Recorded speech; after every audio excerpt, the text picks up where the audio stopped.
Davlatimiz tomonidan barcha sohalarda bo'lgani kabi bojxona sohasida ham yangi loyihalar hayotga tatbiq etilmoqda. Navbatdagi lavhamizda ana shular haqida so'z boradi.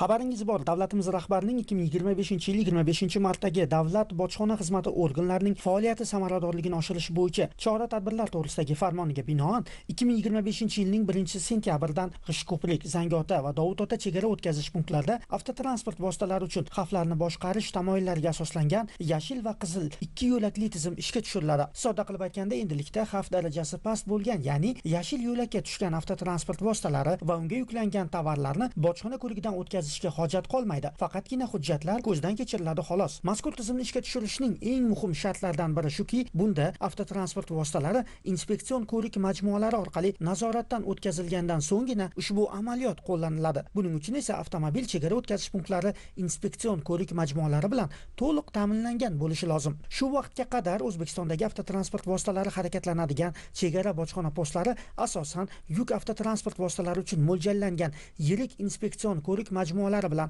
jihozlangan. Endi esa G'ishtko'prik chegara bojxona postiga yengil avtotransport vositalarini skaner qiluvchi zamonaviy inspeksion ko'rik majmuasi Z-portal qurilmasi o'rnatilmoqda. Amerika Qo'shma Shtatlarining nufuzli Rapiscan kompaniyasi tomonidan ishlab chiqarilgan mazkur majmua orqali soatiga 220 tagacha avtotransport vositalarini skanerlash mumkin. Eng muhimi, bunda haydovchi ham, yo'lovchilar ham salondan tushishlariga hojat qolmaydi. Qurilma sanitar himoya hududini talab etmaydi. Rentgen nuri orqaga qaytish texnologiyasida ishlashi sababli salomatlikka ziyon qilmaydi.